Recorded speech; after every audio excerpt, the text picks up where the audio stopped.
रुक करेंगे बड़ी खबर की ओर। बड़ी जानकारी आ रही है दिल्ली ब्लास्ट से जुड़ी इस वक्त की बड़ी खबर। बड़ा अपडेट, दिल्ली ब्लास्ट के बाद यूपी एटीएस का बड़ा एक्शन देखा गया है। कानपुर से एटीएस ने कार्डियोलॉजिस्ट डॉक्टर आरिफ को उठा लिया है।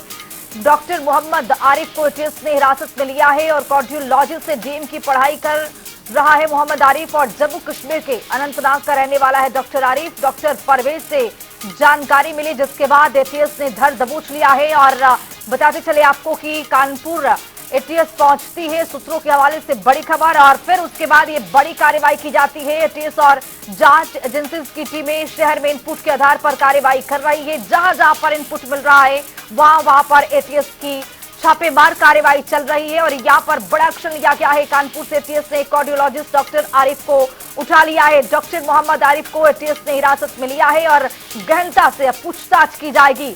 तो दिल्ली ब्लास्ट से जुड़ी आपको ये बड़ी खबर बता रहे हैं। जहां जहां तक ये तार मिल रहे हैं वहां तक पुलिस और प्रशासन पहुंचती हुई, कई एजेंसियां इस जांच में लगी हुई है। हालांकि आप बताते चले आपको कि एटीएस की छापेमार कार्रवाई देखी गई है और इसी कार्रवाई के आधार पर कानपुर से डॉक्टर को हिरासत में लिया गया है पूछताछ के लिए।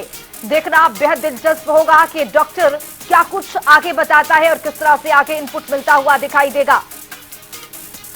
अभिनव श्रीवास्तव हमारे साथ, हमारे सहयोगी कानपुर से जुड़ चुके हैं। अभिनव श्रीवास्तव, क्या अपडेट है? एक डॉक्टर को कानपुर से भी धर दबोच लिया गया है।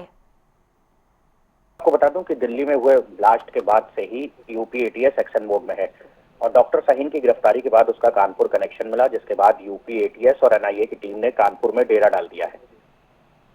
डॉक्टर शाहीन और उसके भाई परवेज के संपर्क में ये डॉक्टर मोहम्मद आरिफ थे।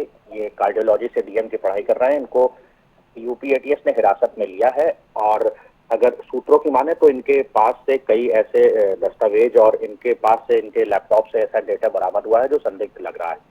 जिसके बाद डॉक्टर मोहम्मद आरिफ को यूपी एटीएस हिरासत में लेकर यहाँ से चली गई है। यहाँ एक टीम और बाकी टीम यहीं पर अभी भी है और कानपुर के जीएसवीएम मेडिकल कॉलेज में लगातार जांच कर रही है।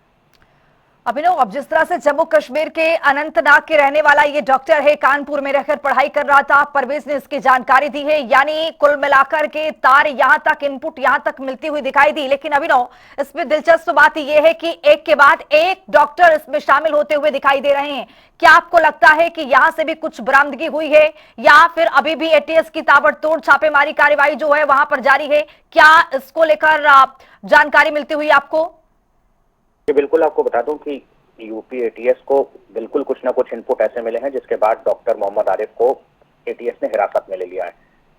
कार्डियोलॉजी में इस वक्त 7 ऐसे डॉक्टर हैं जो जम्मू कश्मीर के रहने वाले हैं और कार्डियोलॉजी में पढ़ाई कर रहे हैं। एटीएस सभी की निगरानी कर रही है और ऐसे संदिग्धों की भी तलाश कर रही है। जिस समय डॉक्टर शाहीन यहाँ कानपुर में पोस्ट रही, यहाँ पर प्राचार्य रही, 2012 से 2013 तक वो फार्माकोलॉजी विभाग की विभागाध्यक्ष भी रही। तो ऐसे अब लोगों के ऊपर निगरानी और ऐसे लोगों को ढूंढा जा रहा है जो डॉक्टर शाहीन के संपर्क में थे। क्योंकि जिस तरह से डॉक्टर शाहीन के सहयोगी डॉक्टरों का कहना है, हालांकि वो कैमरे पे आकर कुछ बोलने में बचते हुए दिखाई दे रहे हैं, लेकिन उनका साफ कहना है कि वो कार्डियोलॉजी में जब भी जीएसवीएम मेडिकल कॉलेज में जब भी अपनी क्लास लेने जाती थी तो वो हिजाब पहन कर जाती थी और उनको अपने मजहब से किसी भी प्रकार का कोई समझौता मंजूर नहीं था। बिल्कुल अभिनव, इस खबर पर रहेगी हमारी नजर। फिलहाल आपका बहुत शुक्रिया तमाम जानकारी के साथ जुड़ने के लिए। तो जम्मू कश्मीर के अनंतनाग का रहने वाला है डॉक्टर आरिफ और डॉक्टर परवेज ने इसकी जानकारी दी है। एटीएस ने कानपुर से इसे धर दबोच लिया है। एटीएस और जांच एजेंसियों की टीम शहर में इनपुट के आधार पर कार्रवाई कर रही है। सूत्रों के हवाले से आपको ये बड़ी खबर बता रहे हैं। दिल्ली ब्लास्ट में ये बड़ा अपडेट आता हुआ कानपुर तक ये तार जुड़ता हुआ अब दिखाई दे रहा है और एक के बाद एक डॉक्टर को धर दबोचा जा रहा है। चूंकि इनपुट के आधार पर ही ये बड़ी कार्रवाई एटीएस करती हुई यहाँ पर दिखाई दे रही है।